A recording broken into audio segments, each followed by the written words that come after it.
அல்லேலூயா. இந்த அருமையான கால வேளையில கூட ஆண்டவருடைய சமூகத்தில் நான் நேற்று தினத்திலிருந்து வெள்ளிக்கிழமை கேட்டது என்ன வார்த்தை, நம்மளே ஆண்டவர் ஒவ்வொரு காரியங்களையும் சொல்லி சொல்லி சொல்லி சொல்லி வந்து கடைசியில ஆண்டவர் சொன்னாரு, நீ வருகையை குறித்து பேசுறேன். வருகை குறித்து நிறைய பேர் பேசியிருக்கிறாங்க, நிறைய சப்ஜெக்ட் தெரியும். எனக்கு ஆண்டவர் கொடுத்த சில குறிப்புகளை நான் உங்கள் மத்தியில் சொல்லி அறிந்து போக ஆசைப்படுகிறேன். வாசிக்கலாம். அப்போஸ்தலர் நடவடிக்கைகள் புத்தகம் 1ஆம் அதிகாரம். அப்போஸ்தலர் நடவடிக்கைகள் புத்தகம் 1ஆம் அதிகாரம் 11ஆம் வசனத்தை வாசிங்கள். 11ஆம் வசனம். கலிலேயராகிய மனுஷரே, நீங்கள் ஏன் வானத்தை அண்ணாந்து பார்த்து நிற்கிறீர்கள்?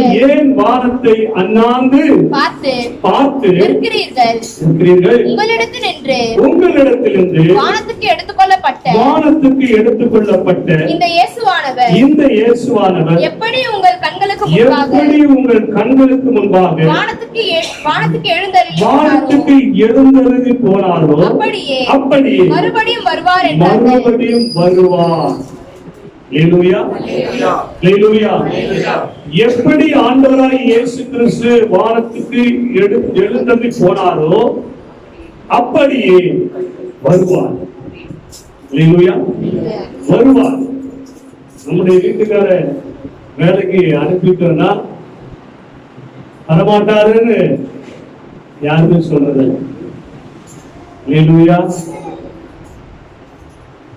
எப்ப வருவாருன்னு தெரியாது பிரதர். அவர் சில நேரத்துல 6 மணிக்கு வந்துருவாரு, சில நேரத்துல 8 மணிக்கு வருவாரு, சில நேரத்துல நைட்டு 12 மணிக்கு வருவாரு. எப்படியோ என்ன பண்ணுவாரு, வருவாரு. காலையில கிளம்பி போனாரு, போனவர் என்னவோ தெரியல, வரமாட்டார் மாதிரி நினைக்கிறது. எந்த ஒய்ஃபா சொல்லுவாங்களா?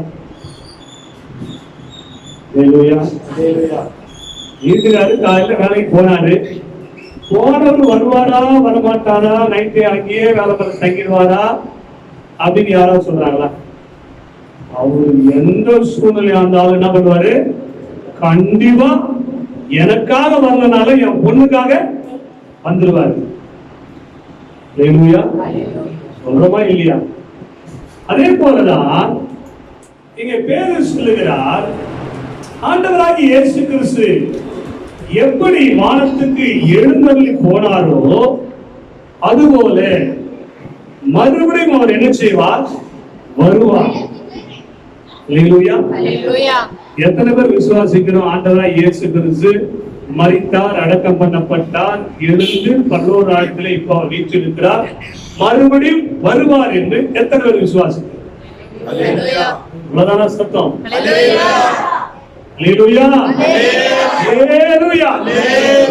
நம்ம கிறிஸ்தவங்க எல்லாம் எப்படின்னா, இயேசு ராஜாவை பார்க்கலனாலும் அந்த ராஜாதி ராஜா ஒரு நாள் வருவார், அந்த அழகு முகத்தை நாம் என்ன செய்வோம், பார்ப்போம், அவரோடு கூட போவோம். அப்படிதான் நாம் விசுவாசித்துக் கொண்டிருக்கிறோம், அப்படிதான் நடக்க போகிறது. எனக்கு அருமையான கர்த்தருடைய பிள்ளைகளே, இந்த வானத்துக்கு எழுந்தருளி போற ஆண்டவர் எப்படி புறப்பட்டு போனாரோ அப்படியே மறுபடியும் வருவார். மறுபடியும் வருவார். இயேசு வருவார். அவருடைய வருகையை நீங்களும் நானும் எதிர்பார்த்து கொண்டிருக்கிறோம்.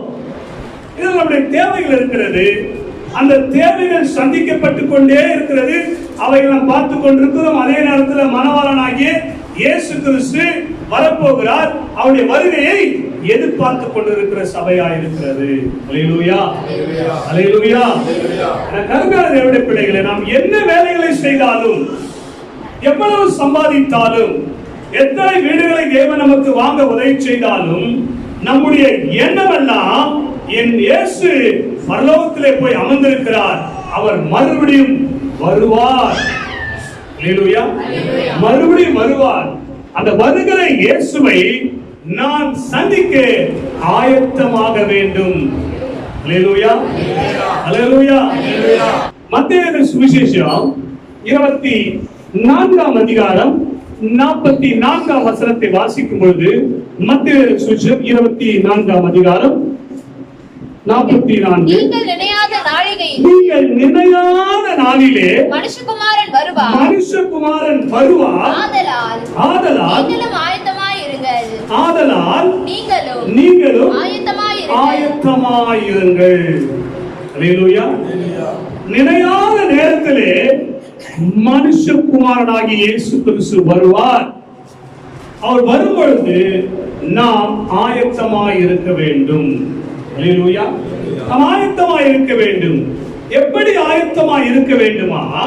வேதத்தில் அநேக காரியங்கள் சொல்லப்படுகிறது. வெளிப்புறத்தின் ஆயத்தம் அல்ல. இன்னைக்கு ஒரு சகோதரி குறித்து கேள்விப்பட்டேன். அவங்க வீட்டுக்குள்ள எப்பொழுதும் பார்த்தீங்கன்னா பெனாயில் அது இதுன்னு போட்டு ஃபுல்லா கழுவி சுத்தப்படுத்தி கொண்டே இருக்காங்க. அவங்க ஒரு வீட்டுக்கு வந்த உடனே பார்த்து சொன்னாங்க, இந்த வீட்டுல நீங்க இருக்கிறீங்க, இந்த சின்ன வீட்டுல இருந்துக்குன்னா ஜெபம் பண்றீங்க, இங்க ஆண்டவர் வாசமா இருக்கிறாரு. ஆண்டவர் எங்க வாசமா இருக்கிறாருன்னு முதல்ல தெரிஞ்சுக்கணும். 1 கொரிந்தியர் புத்தகம் 3ஆம் அதிகாரம் 16ஆம் வசனத்தை வாசிக்கும் பொழுது 1 கொரிந்தியர் 3ஆம் அதிகாரம் 16ஆம் வசனம், நீங்கள் தேவனுடைய ஆலயமாய் இருக்கிறீர்கள் என்றும் தேவனுடைய ஆவி உங்களில் வாசமாய் இருக்கிறார் என்று வாசமாய் இருக்கிறது என்று அறியாதிருக்கிறீர்களா? அல்லேலூயா. நல்லா தெரிஞ்சீங்க. உங்க வீட்டுல பெனாயில் போட்டு கழுவினாலும் சரி, இல்ல உப்பு தண்ணி போட்டு தெளிச்சு நல்லா அந்த தோஷங்கள் பாவங்கள் நீங்கும் என்று சொல்லி தெளிச்சு கழுவினாலும் சரி, அங்கே ஆண்டவர் வாசமாய் இருப்பது கிடையாது. அல்லேலூயா. ஆனா ஒரு சிலர் இன்னைக்கு என்ன உபதேசம்னா, என் வீட்டுக்குள்ள அப்படியே பார்த்தீங்கன்னா பரிசுத்தத்தை உண்டாக்கி வைத்திருக்கு. என்ன பரிசுத்தம்? பெனாயில் போட்டு கழுவுவதனால பரிசுத்தம் அல்ல. உப்பு தண்ணியை தெளித்து அங்க இருக்கிற கிரிகள் எல்லாம் வெளியாக்குவது பரிசுத்தம் அல்ல. அல்லேலூயா. பரிசுத்தம் என்பது என்ன? நினையாத நேரத்திலே மனுஷகுமாரனாகிய இயேசு வரும்பொழுது நீங்களும் நானும் ஆயத்தமாய் அவர் பின்னால் போவதற்கான ஒரு தகுதி நமக்குள்ளே வருவதுதான் பரிசுத்தம். அல்லேலூயா. அந்த தகுதிகள் என்ன? 1 தெசலோனிக்கேயர் புத்தகம் 5ஆம் அதிகாரம் 1 தெசலோனிக்கேயர் புத்தகம் 5ஆம் அதிகாரம் 23ஆம் வசனத்தை சீக்கிரமாய் வாசிங்கள். சமாதானத்தின் தேவன் தாமே உங்களை முற்றிலும் பரிசுத்தப்படுத்துவாராக. உங்கள் ஆவி ஆத்துமா சரீரம் முழுவதும் நம்முடைய கர்த்தராகிய இயேசு கிறிஸ்து வரும்பொழுது குற்றமற்றதாய் இருக்கும்படி காக்கப்பட கடவது. அல்லேலூயா. சமாதானத்தின் தேவன் தாமே உங்களை முற்றிலும் பரிசுத்தமாக்குவாராக. எதை பரிசுத்தமாக்குவார்? உங்கள் ஆவி, உங்கள் ஆத்துமா, உங்கள் சரீரம். அல்லேலூயா. நம்முடைய இருதயத்திலே தேவன் வாசம் பண்ணுகிறார். இந்த இருதயம் சுத்தமாய் இருக்க வேண்டும். அவருடைய வருகையில் நீங்களும் நானும் சந்திக்கப்பட வேண்டுமானால், நம் ஆயத்தம் எதில் இருக்க வேண்டுமானால், நம்முடைய ஆவி, ஆத்துமா, சரீரம் முழுவதும் குற்றமற்றவர்களாய் இருக்கும் பொழுதுதான் நாம் இயேசு கிறிஸ்துவை சந்திக்க முடியும். அல்லேலூயா. அவர் வரப்போகிற ஆண்டவராகிய இயேசு கிறிஸ்துவை நீங்களும் நானும் சந்திக்க வேண்டுமானால் நமக்கு இருக்க வேண்டிய பரிசுத்தம் எதில் என்று சொன்னால் வீட்டில் அல்ல. அல்லேலூயா. நீ வாழ்கிற வீட்டுக்குள்ள அல்ல. இன்னைக்கு வீட்டை குறித்து மேன்மை பாராட்டுகிறது. என் வீட்டை வந்து பார் எவ்வளவு சுத்தமா இருக்கிறது. ஆனால் இந்த வீடு எப்படி இருக்கிறது? அல்லேலூயா. இந்த வீடு எப்படி இருக்கிறது என்பதை ஆராய்ந்து பார்க்க வேண்டும். அல்லேலூயா. புத்தகம் 1ஆம் அதிகாரம், உங்களை அழைத்தவர் பரிசுத்தராய் இருக்கிறது போல நீங்களும் உங்கள் நடக்கைகள் எல்லாவற்றிலேயும் பரிசுத்தராய் இருங்கள். அல்லேலூயா. நம்மை அழைத்தவர், நம்மை மீட்டெடுத்தவர் உளையான சேற்றிலும் பயங்கரமான குழியிலும் இருந்து நம்மை தூக்கி எடுத்திருக்கிறார். நம்முடைய பாவங்கள் ரத்தாம்பரை போன்று சிறையிருந்தது, அதை பஞ்சை போல் மாற்றி இருக்கிறார். கிழக்குக்கு மேற்குக்கு எவ்வளவு தூரம் இருக்கிறதோ அவ்வளவு தூரத்துக்கு நம்முடைய பாவத்தை அவர் மறைத்து போட்டு இருக்கிறார். நம்முடைய பாவங்களை முதுகுக்கு பின்பாக ஆண்டவர் சுமந்திருக்கிறார். அல்லேலூயா, அல்லேலூயா. சமுத்திரத்தின் ஆழத்தில் நம்முடைய பாவங்களை போட்டிருக்கிறார். இப்படிப்பட்ட பாவத்தை மன்னித்த ஆண்டவராகிய இயேசு கிறிஸ்து அவர் பரிசுத்தராய் இருக்கிறார். அல்லேலூயா. உங்களையும் என்னையும் அழைத்தவர் பரிசுத்தர். ஆகையால் நீங்கள் எல்லாவற்றிலேயும் பரிசுத்தராய் இருங்கள். அல்லேலூயா.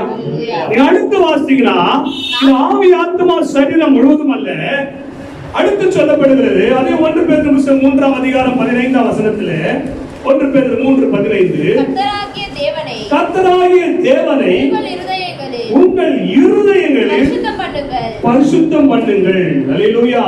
இந்த கர்த்தராகிய தேவனை உங்கள் இருதயங்களிலே பரிசுத்தம் பண்ணவில்லையானால் நீங்கள் ஆயத்தமாய் இருக்கிறீர்கள். மணவாளனாகிய இயேசு கிறிஸ்து வரப்போகிறார். அவருக்கு முன்பாக எதிர்கொண்டு போவதற்கான ஒரு தகுதியை கர்த்தர் நமக்கு கொடுக்கிறார். அல்லேலூயா. இன்றைக்கு ஒரு பொருளை வாங்குறோம் என்று சொன்னால் அந்த பொருளுக்கு INC முத்திரை இருக்கிறது. தகுதியான இந்த பொருள் என்று சொல்லி, தரம் நிறைந்த பொருள் என்று சொல்லி கவர்மெண்ட் அதுக்கு என்ன செய்யறான்? முத்திரை இடுகிறான். அல்லேலூயா. அது போலதான் இங்கே ஆண்டவராகிய இயேசு கிறிஸ்து பரிசுத்தராய் இருக்கிறார். அந்த பரிசுத்தரை பின்பற்றுகிற நீங்களும் நானும் எப்படி இருக்க வேண்டுமானால் பரிசுத்தமாய் இருக்க வேண்டும். அல்லேலூயா. பரிசுத்தமாய் இருக்க வேண்டும். கர்த்தராகிய தேவனை உங்கள் இருதயங்களிலே பரிசுத்தம் பண்ணுங்கள். உங்களில் இருக்கிற நம்பிக்கை குறித்து உங்களிடத்திலே விசாரித்து கேட்கிற யாவரும் சாந்தத்தோடு வணக்கத்தோடு உத்தரவு சொல்ல எப்பொழுதும் ஆயத்தமாயிருங்கள். அல்லேலூயா. சாந்தத்தோடு இருக்க வேண்டும். நம்மிடத்திலே முரட்டாட்டமான ஜனங்கள் வந்து பேசுவார்கள், அவரான ஜனங்கள் வந்து பேசுவார்கள். ஆனால் நாம் என்ன செய்ய வேண்டுமா? நாம் அவர்களுக்கு சாந்தத்தோடு கூட வணக்கத்தோடு கூட உத்தரவு சொல்ல எப்பொழுதும் ஆயத்தமாய் இருக்க வேண்டும். அல்லேலூயா. இயேசு மறுபடியும் வரப்போகிறார். எப்படி கண்களுக்கு முன்பாக எடுத்துக்கொள்ளப்பட்ட இயேசு அவர் பிதாவின் வலதுபாகத்திலே அமர்ந்திருக்கிறாரோ அதுபோல அவர் மறுபடியும் வருவார். அல்லேலூயா. வெளிப்படுத்தல் 3:21 நினைக்கிறேன். வாசிங்க. வெளிப்படுத்தல் 3 அதிகாரம் 21 வசனம் நினைக்கிறேன். சீக்கிரம் வாசிங்க பாருங்க. நான் ஜெயம் கொண்டு என் பிதாவினுடைய சிங்காசனத்திலே அவரோடு கூட உட்கார்ந்தது போல. அல்லேலூயா. கலிலேயா மனுஷரே, நீங்க வானத்தையே நன்னாண்டு பார்த்துக் கொண்டிருக்கிறீர்கள். இந்த இயேசுவானவர் எப்படி வானத்தில் அவர் எடுத்துக்கொள்ளப்பட்டாரோ அப்படியே மறுபடியும் வானத்திலிருந்து இறங்கி வருவார். இப்ப எங்க இருக்கிறார்? நான் ஜெயம் கொண்டு பிதாவுடைய வலதுபாகத்திலே அமர்ந்திருக்கிறது போல ஜெயம் கொள்கிற பிள்ளைகள், என்னுடைய பிள்ளைகள், என் நாமம் தரிக்கப்பட்ட பிள்ளைகள், எனக்காக வைராக்கியமாக இருக்கிற பிள்ளைகள், நீங்களும் ஜெயம் கொள்வீர்களானால், அல்லேலூயா, இந்த பாவ கிரிகளை விட்டு நாம் ஜெயம் கொள்ளும் பொழுது, பரிசுத்தத்தை நாம் தரித்துக் கொள்ளும் பொழுது, இயேசு சொல்லுகிறார், நான் ஜெயம் கொண்டு பிதாவினுடைய வலதுபாகத்திலே அமர்ந்திருக்கிறது போல நீங்களும் அமரும்படி உங்களுக்கு அருள் செய்வேன். அல்லேலூயா, அல்லேலூயா. நாம் இயேசுவின் பக்கத்திலே அமர்வதற்கு ஆயத்தமாக வேண்டியது நம்முடைய ஆவி, ஆத்மா, சரீரத்திலே பரிசுத்தம். அல்லேலூயா. இந்த சுத்தத்தை செய்வதற்கு எந்த விதமான சோப்பும் பயன்படுத்த முடியாது. அல்லேலூயா. இதை சுத்தப்படுத்துவதற்கு ஆண்டவராகிய இயேசு கிறிஸ்துவின் இரத்தம் தான் சகல பாவத்தை நீக்கி சுத்திகரிக்கிறதா இருக்கிறது. அதே 1 தெசலோனிக்கேயர் 4 அதிகாரம் 15, 16, 17 வாசித்து பார்க்கலாம். கர்த்தருடைய வார்த்தையை முன்னிட்டு நாங்கள் உங்களுக்கு சொல்லுகிறதாவது கர்த்தருடைய வருகை மட்டும் உயிரோடு இருக்கும் நாம் நித்திரை அடைந்தவர்களுக்கு முந்திக் கொள்வதில்லை. ஏனெனில் கர்த்தர் தாமே ஆரவாரத்தோடு பிரதான தூதருடைய சத்தத்தோடு தேவ எக்காலத்தோடு வானத்திலிருந்து இறங்கி வருவார். அப்பொழுது கிறிஸ்துவுக்குள் மரித்தவர்கள் முதலாவது எழுந்திருப்பார்கள். பின்பு உயிரோடு இருக்கும் நாமும் கர்த்தருக்கு எதிர்கொண்டு போக மேகங்கள் மேல் அவரோட கூட ஆகாயத்தில் எடுத்துக்கொள்ளப்பட்டு இவ்விதமாய் எப்பொழுதும் கர்த்தரோடு கூட இருப்போம். கரங்களை தட்டி ஆண்டவரை மகிமைப்படுத்துவோம். அல்லேலூயா. ஒரு சத்தம் கேட்கப்பட போகிறது. அல்லேலூயா. ஒரு சத்தம் கர்த்தர் தாமே ஆரவாரத்தோடு பிரதான தூதனுடைய சத்தத்தோடு, பிரதான தூதன் மீகாவே அல்லேலூயா ஒரு பெரிய சத்தத்தை விட போகிறார். அந்த சத்தத்தோடு கூட தேவ எக்காலத்தோடு வானத்திலிருந்து இறங்கி வருவார். அல்லேலூயா. ஆண்டவர் இறங்கி வருகிற அந்த சத்தம் ஆயத்தமாய் இருக்கிற பிள்ளைகளுக்கு தான் கேட்கும். அல்லேலூயா.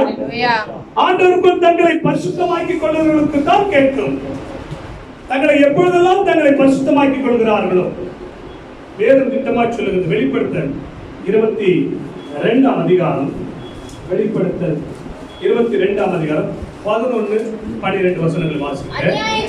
அநியாயம் செய்கிறவன் இன்னும் அநியாயம் செய்யட்டும், அசுத்தமாய் இருக்கிறவன் இன்னும் அசுத்தமாய் இருக்கட்டும், நீதி உள்ளவன் இன்னும் நீதி செய்யட்டும், பரிசுத்தம் உள்ளவன் இன்னும் பரிசுத்தமாகட்டும். இதோ சீக்கிரமாய் வருகிறேன், அவனவனுடைய கிரியத்தக்க கிரியைகளின்படி அவனவனுக்கு நான் அளிக்கும் பலன் என்னோடு கூட வருகிறது. அல்லேலூயா. இங்கே ஆண்டவர் சொல்லுகிறார், ஏனெனில் கர்த்தர் தாமே ஆரவாரத்தோடும் பிரதான தூதனுடைய சத்தத்தோடும் தேவ எக்காலத்தோடு வானத்திலிருந்து இறங்கி வருவார். அப்பொழுது கிறிஸ்துவுக்குள் மரித்தவர்கள் முதலாவது எழுந்திருப்பார்கள். பின்பு உயிரோடு இருக்கும் நாமும் கர்த்தருக்கு எதிர்கொண்டு. அல்லேலூயா. கர்த்தருடைய தேவனுடைய பிள்ளைகளே, கிறிஸ்துவுக்குள் மரித்தவர்கள் எழுந்திருப்பார்கள். பின்பு உயிரோடு இருக்கிற நாம், அல்லேலூயா, இயேசு கிறிஸ்துவின் வருகைக்கு காத்துக் கொண்டிருக்கிற, ஆயத்தமாய் தங்களை பரிசுத்தமாக்கிக் கொண்டிருக்கிற பிள்ளைகளை பார்த்தாங்க சொல்றார். பின்பு உயிரோடு இருக்கிற நாமும் கர்த்தருக்கு எதிர்கொண்டு போக மேகங்கள் அவரோடு கூட ஆகாயத்தில் எடுத்துக் கொள்ளப்பட்டு இவ்விதமாய் எப்போதும் கர்த்தரோடு கூட இருப்போம். அல்லேலூயா. அல்லேலூயா. நம்முடைய ஆசை எல்லாம் இயேசுவோடு கூட இருக்க வேண்டும். அல்லேலூயா.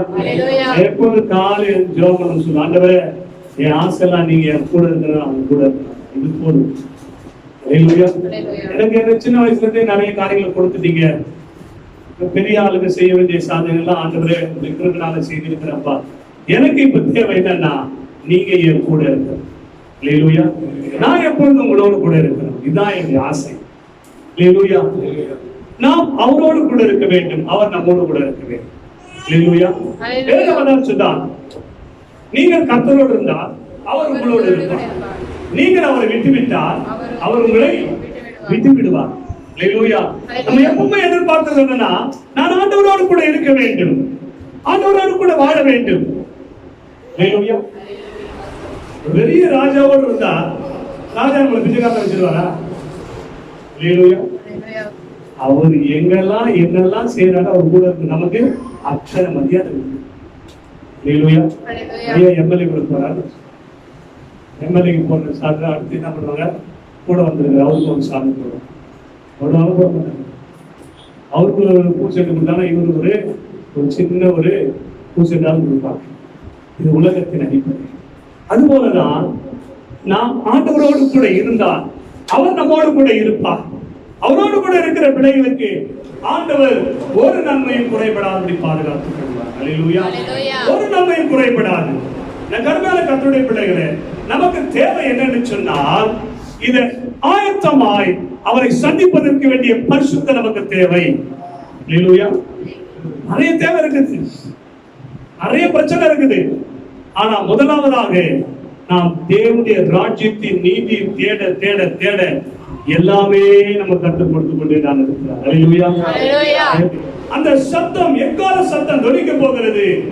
உயிரோடு இருக்கிற நாம் அவருக்கு எதிர்கொண்டு போவதற்கான பரிசுத்தம் நமக்குள்ள இருக்க வேண்டும். அல்லேலூயா. நமக்குள்ள அந்த பரிசுத்தம் இருக்கும் பொழுதுதான் இந்த மனவாளனாகிய இயேசு கிறிஸ்துவோடு கூட மனவாட்டியாகி நீங்கள் நானும் அமர முடியும். அதனால்தான் ஐயா பாருங்க, அல்லேலூயா, மனவாளனுக்கு ஒரு பாட்டை ஆடிட்டாங்க. அல்லேலூயா. பாருங்க, இந்த மனவாளனாகிய இயேசு கிறிஸ்து வரப்போகிறார். எப்படி அவர் வானத்துக்கு எடுத்துக் கொள்ளப்பட்டாரோ அப்படியே மறுபடியும் அவர் ஏற்றுகிறாரு, வரப்போகிற அந்த இயேசு கிறிஸ்துவை, உன்னை என்னை மீட்டெடுத்து இயேசு கிறிஸ்துவை சந்திப்பதற்கு நீங்களும் நானும் ஆயத்தமாய் இருக்க வேண்டும். அந்த ஆயத்தம் என்னவென்று சொன்னால் வெளிப்புறத்தில் அல்ல, இந்த ஆவி, ஆத்மா, சரீரம் முழுவதிலும் இருதயத்துக்குள்ளே நாம் பரிசுத்தமாக்கப்பட வேண்டும் என்று ஆண்டவர் சொல்கிறார். அல்லேலூயா. லேவியராகமம் 20ஆம் அதிகாரத்தை வாசிக்கும் பொழுது, லேவியராகமம் 20ஆம் அதிகாரம் 24ஆம் வசனத்தில் 26ஆம் வசனத்தை வாசிங்கள். நீங்கள் அவர்கள் தேசத்தை சுதந்தரிப்பீர்கள் என்று உங்களுடனே சொன்னேன். பாலும் தேனும் ஓடுகிற அந்த தேசத்தை உங்களுக்கு சுதந்திரமாக கொடுப்பேன்.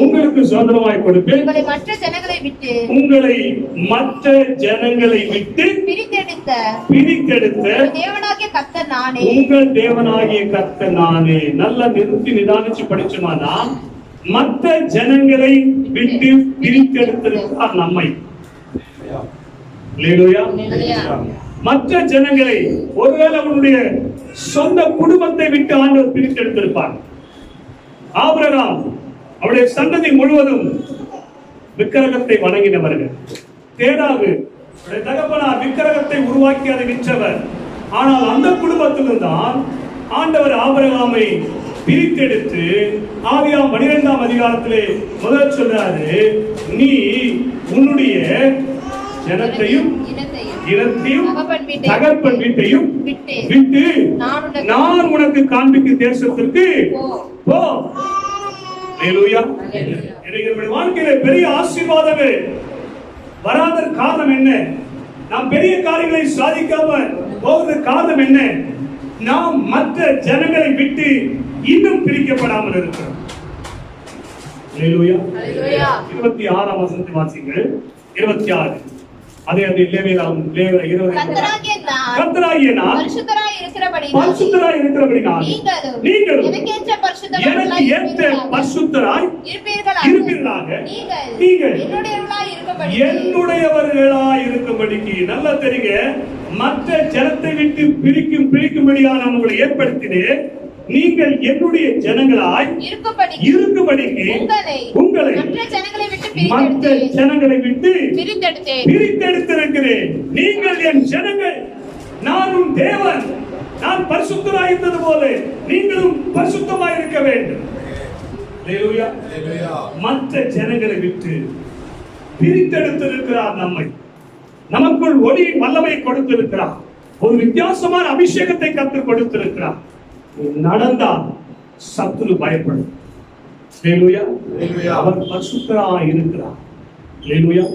பரிசுத்தராய் இருக்கிறார். மற்ற ஜனங்களுக்கு பிரித்தெடுத்து இந்த பரிசுத்தமுள்ள தேவனை பார்த்துக் கொண்டிருக்கிறார். என் ஜனங்கள், நான் வருகைக்கு ரெடியாகி கொண்டிருக்கிறேன், நான் வரப்போகிறேன்.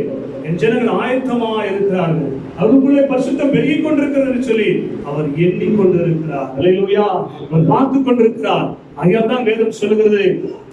எபிரேயர் புத்தகம் 12ஆம் அதிகாரம் 14ஆம் வசனத்தை வாசிக்கும் பொழுது, எபிரேயர் 12ஆம் அதிகாரம் 14ஆம் வசனத்தை வாசிக்க, யாவரோடும் சமாதானமாய் இருக்கவும் பரிசுத்தம் உள்ளவர்களாய் இருக்கவும் நாடுங்கள். பரிசுத்தம் இல்லாமல் ஒருவனும் கர்த்தரை என்ன செய்ய முடியாது? தரிசிக்க முடியாது. அல்லேலூயா. உனக்கு முன்பாக ஆண்டவர் தோன்ற வேண்டுமானால், உன்னுடைய தூக்கத்திலே கர்த்தர் உனக்கு தரிசனம் கொடுக்க வேண்டுமானால் என்ன செய்யணும்? பரிசுத்தத்தை எதிர்பார்க்க வேண்டும். மற்ற ஜனங்களை விட்டு பிரித்து எடுக்கப்பட்ட நான் இன்னும் கர்த்தருக்குள்ளே பரிசுத்தம் அடைய வேண்டும் என்று சொல்லி வாசிக்க வேண்டும். இந்த பரிசுத்தம், நான் மறுபடியும் சொல்கிறேன், வீடுகளில் இருக்காது. அல்லேலூயா. தனிப்பட்ட ஜீவியத்திலே, ஆவி, ஆத்துமா, சரீரத்தில் தான் இந்த பரிசுத்தம். உன் இருதயங்களிலே பரிசுத்தம் இருக்க வேண்டுமே தவிர உன் வெளிப்புறத்தில் இருக்கக்கூடாது.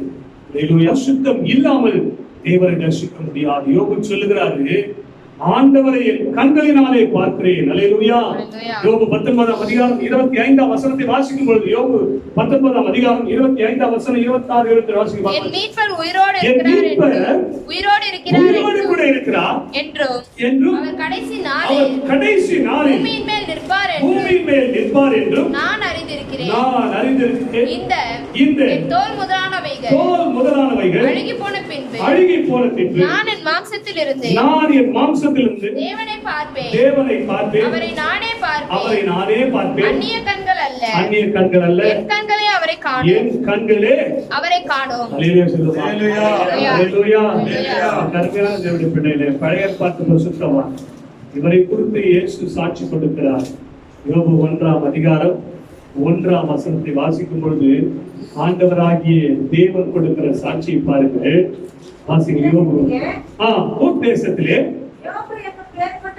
யோபு என்னும் பேர் கொண்ட ஒரு மனுஷன் இருந்தான். அந்த மனுஷன் உத்தமனும் சன்மார்க்கனும் தேவனுக்கு பயந்து பொல்லாப்புக்கு விலகுனமாய் இருந்தான். அவனுக்கு 7 குமாரரும் 3 குமாரத்திகளும் பிறந்தார்கள். அல்லேலூயா. ஒரு குடும்ப தலைவன், குடும்பத்தில் இருக்கிற ஒரு மனுஷனை குறித்து ஆண்டவர் சொல்லுகிறார். இந்த மனுஷன் எப்படிப்பட்டவராம்? உத்தமனும் சன்மார்க்கனும் தேவனுக்கு பயந்தவர். அல்லேலூயா. இந்த தேவனுக்கு பயப்படும் பொழுதே அந்த பரிசுத்த உணர்வுக்குள்ளே இறங்க ஆரம்பிக்கும். அல்லேலூயா. இதுக்கு ஸ்பெஷலா இல்ல, நீ கர்த்தருக்கு பயப்பட ஆரம்பிக்க உன் மீது அளவில்லாமல் ஒரு சுத்திகரிப்பின் பரிசுத்தம் இறங்க ஆரம்பிக்கும். இப்படி இறங்கினதுதான் யோபு ஆவியில் நிரம்பி சொல்லுகிறார், என் மீட்பர் உயிரோடு கூட இருக்கிறார். அல்லேலூயா. உயிரோடு கூட இருக்கிறார் என்று அவர் கடைசி நாளில் பூமி மேல் நிற்பார் என்று நான் அறிந்திருக்கிறேன். அல்லேலூயா. அல்லேலூயா. நம்ம அறிந்திருக்கிறோமா? இயேசு வரப்போகிறார். வருவதற்கு என்னை ஆயத்தமாக்கிக் கொள்வதற்கு, நான் தேவனுக்கு பயந்தவனாய் ஜீவிக்க, நான் எப்பொழுதும் கர்த்தருக்கு ஏற்றவனாய் வாழ விரும்புகிறேன் சொல்லி நாம் அறிந்திருக்கிறோமா? யோபு சொல்லுகிறார், நான் அறிந்திருக்கிறேன். என் மீட்பர் உயிரோடு கூட இருக்கிறார். அவர் கடைசி நாளில் பூமியில் இருப்பார் என்று நான் அறிந்திருக்கிறேன். இந்த தோல் முதலானவைகள் அழுகி போனாலும் நான் என் மாம்சத்தில் இருந்து தேவனை பார்ப்பேன். அவரை நானே பார்ப்பேன். அந்நிய கண்களால் என் கண்களே அவரை காணும். அல்லேலூயா. அல்லேலூயா. ஆண்டவராகிய இயேசு கிறிஸ்துவை யோபு பார்ப்பேன் என்று ஒரு நிச்சயத்தோடு மரித்திருக்கிறார். அல்லேலூயா. அதான் சொல்லப்படுது, முந்தி மரிக்கிறவர் பாக்கியவான்கள். அல்லேலூயா. கிறிஸ்துவுக்குள் மரித்தவர் பாக்கியவான்கள். அவர்கள் இயேசு வரும்போது ஆரவார சத்தம் கேட்கப்பட்டு அவர் முதலாவது எழுந்திருப்பார்கள். பின்பு உயிரோடு இருக்கிற நாம் அவருக்கு எதிர்கொண்டு போக ஆயத்தமாகும். அல்லேலூயா. நிறைய பேர் இது சாவுதான் சொல்லுவாங்க. சாவுக்குரிய வசனமே கிடையாது. அல்லேலூயா. உயிரோடு இருக்கிற நாம் அவருக்கு எதிர்கொண்டு போவதற்கு ஆயத்தமா இருக்க வேண்டும். கடைசியா நான் சொல்லி முடிக்கிறேன். ஆண்டவர் மிக கோபத்தோடு வரக்கூடியவராய் இருப்பார். கோபத்துக்கு தப்பித்துக் கொள்ள வேண்டும். வானங்கள் எல்லாம் அடமடவென்று விழக்கூடிய நிலைமை இருக்கிறது. அப்படியே எல்லாம் வெந்து உருகி அப்படியே கீழே கொட்ட வேண்டிய காலம் இருக்கிறது. அதற்கு முன்பதாக நீங்கள் நானும் பரிசுத்தமாயிருந்து ஆயத்தமாய் அவரை தரிசிப்பதற்கு பிரயாசப்பட வேண்டும். கடைசியா நான் வந்து சொல்லி முடிக்கிறேன். சங்கீத புத்தகம் 2 அதிகாரம் கடைசி வசனத்தை வாசிக்கும் பொழுது, சங்கீத புத்தகம் 2 அதிகாரம் கடைசி வசனத்தை, குமாரன் கோபம் கொள்ளாமலும் நீங்கள் வழியிலே அழியாமலும் இருக்கும்படி அவரை முத்தச் செய்யுங்கள். கொஞ்ச காலத்தில் அவருடைய கோபம் பற்றி எரியும். அவரை அண்டிக் கொள்கிற யாவரும் பாக்கியவான்கள். அல்லேலூயா. அல்லேலூயா. இயேசு கிறிஸ்து கோபப்படுகிறவராய் வரப்போகிறார். அவர் அன்பு நிறைந்தவராய் வந்தார். அவர் அடித்தார்கள், துன்புறுத்தினார்கள். அவர் தன்னுடைய ஜீவனை ஒப்புக் கொடுத்து அடக்கம் பண்ணப்பட்டு 3ஆம் நாள் உயிர்த்தெழுந்து தன்னுடைய சீஷர்களுக்கு காண்பித்து, நான் பரத்துக்கு போகிறேன், திரும்ப வரப்போறேன் சொல்லி அவர் அவர்களுக்கு வெளிப்படுத்திட்டு போன பின்பு பேதுரு எழும்பி நின்று சொல்கிறார், கலிலேய மனுஷரே, நீங்கள் பார்த்து கொண்டிருக்கிற இந்த இயேசுவானவர் எப்படி வானத்திற்கு எடுத்துக்கொள்ளப்பட்டாரோ அவர் அப்படியே என்ன செய்வார்? மறுபடியும் இந்த பூமியில வரப்போகிறார். அல்லேலூயா. வரப்போகிற ஆண்டவர் எப்படிப்பட்டவராய் வரப்போகிறாராம்? குமாரன் கோபம் கொள்ளாமலும் நீங்கள் வழியிலே அறியாமலும் இருக்கும்படிக்கு அவரை முத்தம் செய்யுங்கள். அல்லேலூயா. அவருடைய பாதத்திலே முத்தம் செய்ய வேண்டும். அவருடைய கோபம் எழும்புகிற அந்த சமயத்துக்கு முன்பதாக நீங்கள் நானும் அவரை முத்தம் செய்ய வேண்டும். கொஞ்ச காலத்திலே அவருடைய கோபம் பற்றி எறியும். அண்டிக் கொள்கிற யாவரும் பாக்கியவான்கள். அல்லேலூயா. ஆண்டவரை அண்டிக் கொள்கிற நீங்கள் நானும் பாக்கியவான்களாய் மாற ஆகையாலே நம்முடைய பரிசுத்தம் எங்கே சொன்னால் வீட்டில் அல்ல நம்முடைய ஆவி, ஆத்மா, சரீரம். அல்லேலூயா. மாத்திரமல்ல, உள்ளே இருக்கிற இருதயமும் பரிசுத்தமாய் இருக்கும் பொழுது உண்மையாகவே அந்த கோபத்தோடு வருகிறவர் நம் மீது சாந்தமாயிருந்து நம்மை அவரோடு கூட ஏற்றுக்கொண்டு விரும்புவார். அதனை நாம் ஒப்பு கொடுத்து ஆசீர்வதிப்பார்.